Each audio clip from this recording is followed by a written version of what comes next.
और इसी बीच सीधे लिए चलते हैं आपको नोएडा, जहां पर यूपी इंटरनेशनल ट्रेड शो 3.0 का शुभारंभ कार्यक्रम आयोजित किया जा रहा है। यूपी सीएम योगी आदित्यनाथ संबोधित कर रहे हैं। स्वागत करता हूं, अभिनंदन करता हूं। गरीब, किसान, महिला, युवा, मध्यम वर्ग, व्यापारी, लघु एवं कुटीर उद्योग सहित सभी वर्ग और समुदायों को दीपावली का यह बेहतरीन उपहार देने के लिए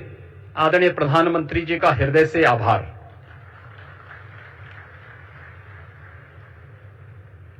अपैरल और टेक्सटाइल, लेदर उत्पाद, हस्तशिल्प और कारपेट्स में उत्तर प्रदेश देश में शीर्ष स्थान पर है। बदलते वैश्विक आर्थिक परिवेश की चुनौतियों का सफलतापूर्वक सामना करने के लिए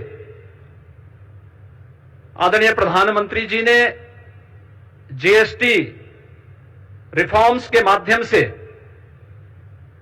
एक बहुत ही महत्वपूर्ण और क्रांतिकारी कदम उठाया है।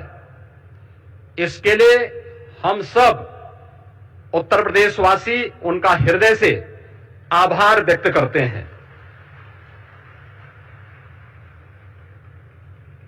हम सब इस बात को जानते हैं कि वन नेशन वन टैक्स जुलाई 2017 में लागू हुआ था। टैक्स के अलग अलग जो रूप थे, जो न केवल एक व्यापारी को बल्कि एक उपभोक्ता को भी न केवल परेशान करते थे बल्कि भारी उलझन में डालते थे। 2017 में उठाए गए उन कदमों के उपरांत उस समय जो 4 स्लैब्स थे, उनमें मुख्य रूप से 2 स्लैब्स ही अब इस नई सुधार के अंदर जीएसटी रिफॉर्म के माध्यम से हम सबको देखने को मिलेंगे। और इसमें न केवल अर्थव्यवस्था को मजबूती मिलेगी, पिछले 4 दिनों के अंदर हम लोगों ने इस बात का एहसास किया है कि मार्केट में एक नई जीवंतता देखने को मिली है। उपभोक्ता तेजी के साथ बाजार की ओर रुख किया है। क्या गरीब, क्या किसान, क्या श्रमिक, क्या व्यापारी, हर एक तबके को जैसे एक नया जीवन दान मिला है। और इससे व्यापक पैमाने पर रोजगार के सृजन के साथ साथ उत्तर प्रदेश जैसे राज्य के लिए ओडीओपी सेक्टर के हमारे उद्यमियों को तो एक प्रकार का ये नया जीवन दान प्राप्त हुआ है। मैं इसके लिए हृदय से आदरणीय प्रधानमंत्री जी का उत्तर प्रदेश के अपने सभी नागरिकों की ओर से, यहां के उद्यमियों की ओर से हृदय से आभार व्यक्त करते हुए आज के इस यूपी इंटरनेशनल ट्रेड शो के उद्घाटन के अवसर पर वे यहां पर पधारे हैं। इस अवसर पर मैं हृदय से स्वागत और अभिनंदन करता हूं। आज अंत्योदय के प्रणेता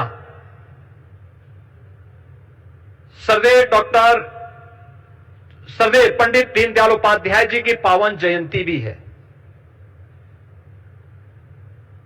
उन्होंने अंतिम पायदान पर बैठे हुए व्यक्ति के बारे में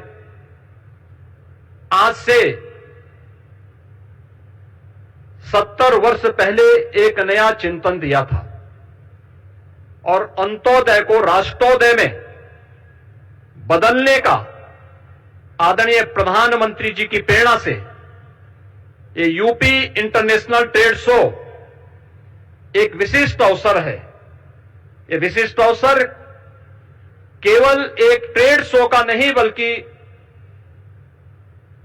वर्तमान की उन आर्थिक चुनौतियों का सामना करने के साथ ही आत्मनिर्भर भारत के स्वदेशी मॉडल का और make in India, make for the world के उस प्रधानमंत्री जी के विजन का एक स्वरूप है, जिसका आज उद्घाटन करने के लिए स्वयं आदरणीय प्रधानमंत्री जी आज इस समारोह में पधारे हैं। मैं इस यूपी इंटरनेशनल ट्रेड शो आयोजन समिति की ओर से इस पूरे समारोह में उनका हृदय से स्वागत करता हूं। यूपी इंटरनेशनल ट्रेड शो का यह तीसरा संस्करण है और मुझे बताते हुए प्रसन्नता है कि इस समारोह में 80 देशों के 550 से अधिक बायर्स भी भाग ले रहे हैं और इसमें 2250 से अधिक एग्जीबिटर्स उत्तर प्रदेश के सभी 75 जनपदों से सहभागी बनकर के ब्रांड यूपी का उत्सव पिछले 8-8.5 वर्ष में आदरणीय प्रधानमंत्री जी के मार्गदर्शन में उत्तर प्रदेश में आई औद्योगिक क्रांति, परंपरागत उद्यम को फिर से दिया गया जीवन दान, उत्तर प्रदेश की समृद्ध सांस्कृतिक विरासत और सामाजिक विविधता को भी यह ट्रेड शो यहां पर प्रतिबिंबित कर रहा है। उत्तर प्रदेश राज्य को देश और दुनिया के सामने शोकेस करने का यह एक बेहतरीन प्लेटफॉर्म हम सबको प्राप्त हुआ है। इसमें जो प्रधानमंत्री जी ने आज से 10 वर्ष पहले देश के युवाओं के लिए कहा था कि भारत के युवा को अब जॉब सीकर नहीं बल्कि जॉब क्रिएटर बनना होगा, उनकी स्टार्टअप की योजना, प्रधानमंत्री स्टैंड अप की योजना, युवाओं के लिए पीएम इंटर्नशिप की जैसी स्कीम और भी ऐसी बेहतरीन योजनाएं आज हम सब के लिए एक बैकबोन का काम की है और उसी का परिणाम है कि आज उत्तर प्रदेश में हम लोगों ने सीएम युवा उद्यमी स्कीम के माध्यम से भी इन युवाओं को नया उद्यमी बनने के लिए की दिशा में कदम उठाया है और मुझे बताते हुए प्रसन्नता है कि पिछले 1 वर्ष से भी कम समय में यानी 24 जनवरी को उत्तर प्रदेश स्थापना दिवस के अवसर पर हम लोगों ने इस स्कीम को लागू किया था और अब तक 90,000 से अधिक युवा उद्यमी उत्तर प्रदेश के अंदर इस स्कीम का लाभ ले चुके हैं। अंतिम उद्यम पंक्ति में खड़े अंतिम हुनरमंद कारीगर और हस्तशिल्पी के उत्थान के लिए अत्यंत संवेदनशील आदरणीय प्रधानमंत्री जी ने परंपरागत कारीगरों और हस्तशिल्पियों को पीएम विश्वकर्मा योजना उपहार में दी है। इसमें परंपरागत जो हमारे हस्तशिल्पी हैं, कारीगर हैं, उनका न केवल ट्रेनिंग दी जाती है बल्कि टूल किट के लिए एक पैकेज भी उन्हें उपलब्ध कराया जाता है। उन्हें राज्य सरकार की ओर से संचालित ओडीओपी और विश्वकर्मा श्रम सम्मान जैसी योजनाओं के माध्यम से भी उनकी ट्रेनिंग और उन्हें टूल किट वितरण करते हुए 4 लाख से अधिक ऐसे हस्तशिल्पी और कारीगरों को अब तक यहां पर ट्रेनिंग देकर के वोकल फॉर लोकल मंत्र को, स्वदेशी का एक संकल्प देकर के हुनरमंद कारीगरों को भी एक नया बाजार उपलब्ध करवाने का यह एक प्लेटफॉर्म बना है। मुझे बताते हुए प्रसन्नता है कि आज उत्तर प्रदेश में 77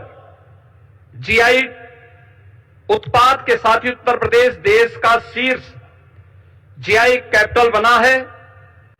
इस वर्ष हम लोगों ने 75 नए उत्पादों को जीआई टैग प्राप्त करने के लिए आवेदन हम करने जा रहे हैं। इस प्रकार प्रदेश अपने हजारों वर्षों की उस विरासत को,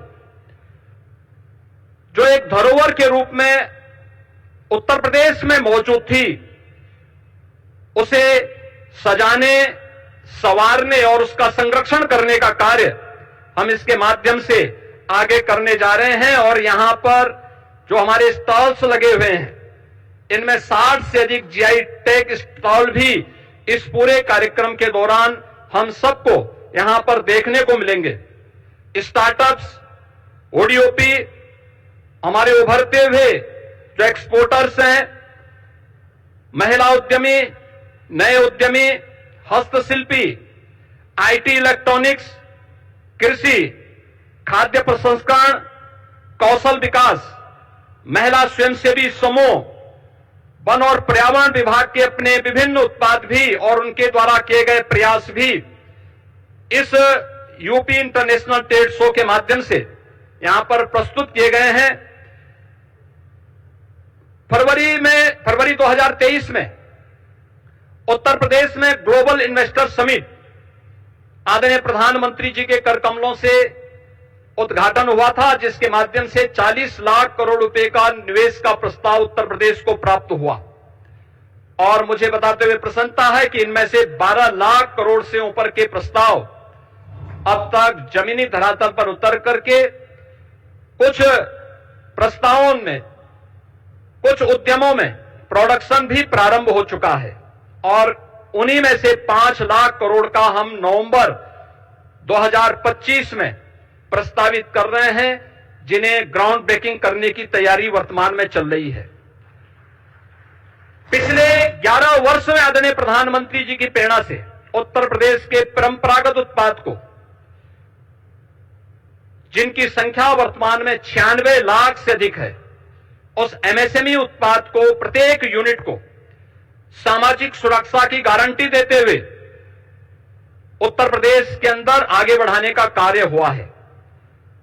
आज इसके माध्यम से 2 करोड़ से अधिक नागरिक और युवा यहां पर रोजगार और नौकरी प्राप्त कर रहे हैं। कृषि के बाद रोजगार का उत्तर प्रदेश के अंदर यह सर्वाधिक बड़ा केंद्र बना है और ये आत्मनिर्भर भारत के निर्माण में इस सेक्टर की एक बड़ी भूमिका है। मुझे बताते हुए प्रसन्नता है कि ओडीओपी और पीएम विश्वकर्मा के बाद उत्तर प्रदेश ने व्यापक रूप से एक लैंड बैंक, क्योंकि बड़े उद्योगों के लिए लैंड बैंक की आवश्यकता पड़ती है, लेकिन उत्तर प्रदेश ने कुछ प्राइवेट इंडस्ट्रियल पार्क की भी एक स्कीम आगे बढ़ाई है, जिसमें अब तक 11 ऐसे फ्लैश पार्क उत्तर प्रदेश के अंदर स्थापित हो चुके हैं। इसके माध्यम से भी उत्तर प्रदेश ने तेजी के साथ निवेश को अपने यहां आमंत्रित किया है, रोजगार के नए अवसरों का सृजन किया है। प्रत्येक जनपद में लौह पुरुष सरदार वल्लभ भाई पटेल जी की 150वीं जयंती के अवसर पर हर जनपद में 100 एकड़ क्षेत्रफल में एक इंडस्ट्रियल और एम्प्लॉयमेंट जोन विकसित करने की भी एक कार्य योजना प्रदेश सरकार ने आगे बढ़ाई है। इन जोन्स में स्वरोजगार और वैश्य रोजगार से संबंधित सभी विभागों, एमएसएमई, स्किल डेवलपमेंट, खादी और ग्रामोद्योग तथा बैंकों को भी उनके कार्यालय स्थापित करने और श्रम और सेवायोजन के कार्यालय को भी यहीं पर स्थापित करने की एक योजना है। उत्तर प्रदेश का जो भी युवा उद्यमी अपना उद्यम स्थापित करना चाहता है या कोई रोजगार का इच्छुक युवा होगा, यह इंडस्ट्रियल और एम्प्लॉयमेंट जोन ही उसके स्किल डेवलपमेंट के साथ ही उसे रोजगार और उसको उद्यम स्थापित करने में वहां पर मदद देगा। आज उत्तर प्रदेश आईटी, सेमीकंडक्टर या इलेक्ट्रॉनिक्स मैन्युफैक्चरिंग का एक ग्लोबल हब बन रहा है। देश की मोबाइल फोन मैन्युफैक्चरिंग का 55% मोबाइल कंपोनेंट मैन्युफैक्चरिंग में 50% से अधिक की हिस्सेदारी अकेले उत्तर प्रदेश की है। सेमीकंडक्टर क्षेत्र की देश विदेश की अग्रणी कंपनियां प्रदेश में निवेश कर रही हैं और इस क्षेत्र के महत्व को देखते हुए प्रदेश सरकार ने आईटी क्षेत्र को भी